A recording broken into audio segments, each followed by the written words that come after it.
शादी के 7 साल बीतने के बाद भी पति पत्नी में काफ़ी झगड़े होते रहते थे। झगड़ों की वजह तो अलग अलग होती थी, लेकिन उसमें सबसे मुख्य वजह यह थी कि पति और पत्नी के विचार कभी आपस में नहीं मिलते थे। जहाँ पति स्वभाव से नेक, सेवाभाव और सबके प्रति समभाव रखने वाला था, वहीं पत्नी का स्वभाव स्वार्थी और भेदभाव करने वाला था। पति पत्नी के स्वभाव और उसके व्यवहार से तंग आ गया था। वो हमेशा कोशिश करता रहता है कि पत्नी का आचरण और स्वभाव में किसी तरह बदलाव आए।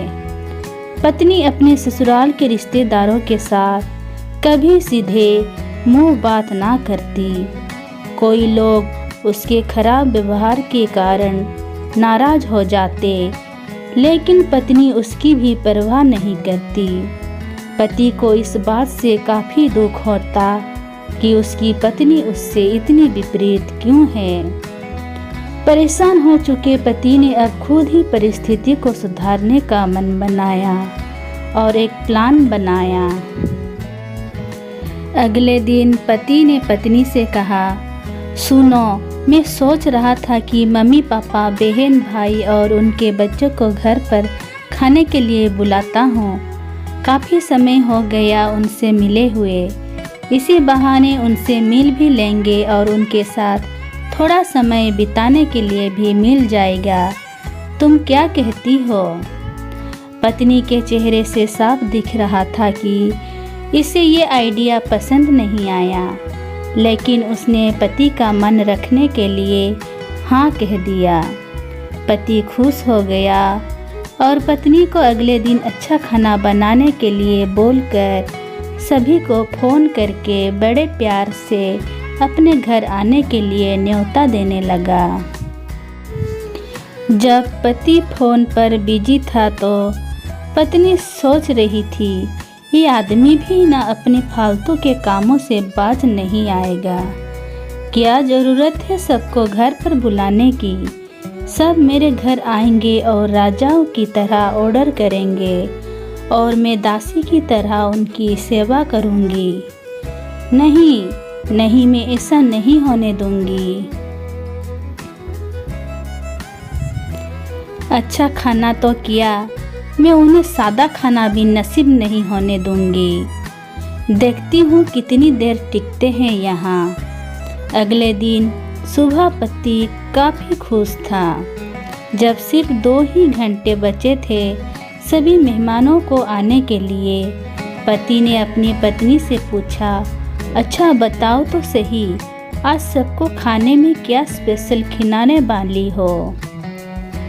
पत्नी मुंह बनाते हुए बोली, स्पेशल खाना क्यों?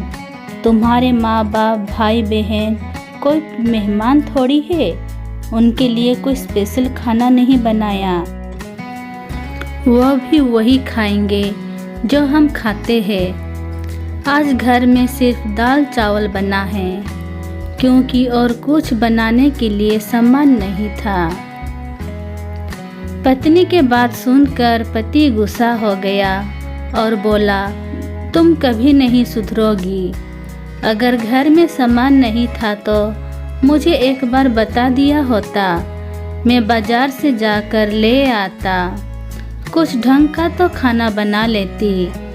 अब सिर्फ 1 घंटा बचा है और सभी आने वाले हैं, मैं क्या मुंह दिखाऊंगा उनको? तुम ही रहो यहाँ, मैं तो जा रहा हूँ।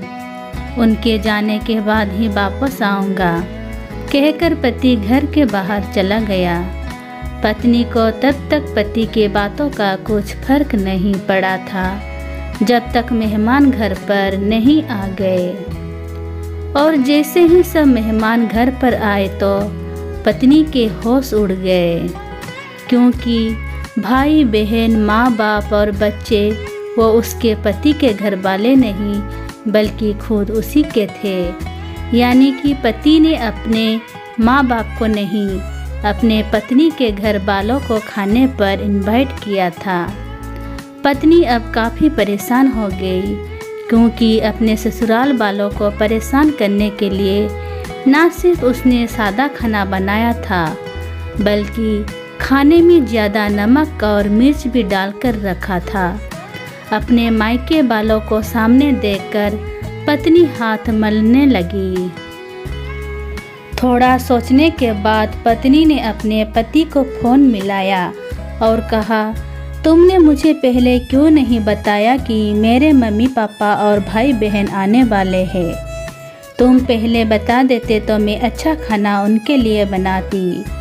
पति ने कहा, मैंने वही बताया जो मैं मानता हूँ।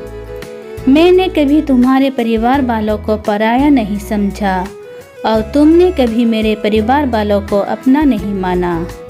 और मैं जानता हूँ कि तुमने यह सोचकर कि मेरे मम्मी पापा और भाई बहन आने वाले हैं जानबूझकर घटिया खाना बनाया।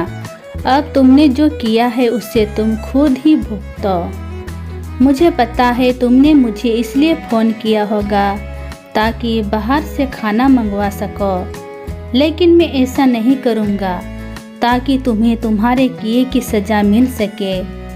इतना कहकर पति ने फ़ोन कट कर दिया। ना चाहते हुए भी पत्नी को अपने मायके वालों को वही खाना खिलाना पड़ा। उसके रिश्तेदार ज़्यादा मिर्च और नमक वाला खाना यह सोचकर खा गई कि बेटी से गलती हो गई होगी। लेकिन बाद में जब दामाद ने सारी बात उन्हें बताई तब उन्हें बहुत शर्मिंदगी हुई और बेटी के बुरा बर्ताव के लिए उसे डांटकर उससे नाराज़ होकर चले गए। दोस्तों, अच्छे रिश्ते बनाए जाते हैं प्यार और अच्छे व्यवहार से। सिर्फ खून के रिश्ते अच्छे नहीं होते। दोस्तों, अगर आपको ये कहानी अच्छी लगी तो please like, share, comments and subscribe कीजिए। Thank you. धन्यवाद।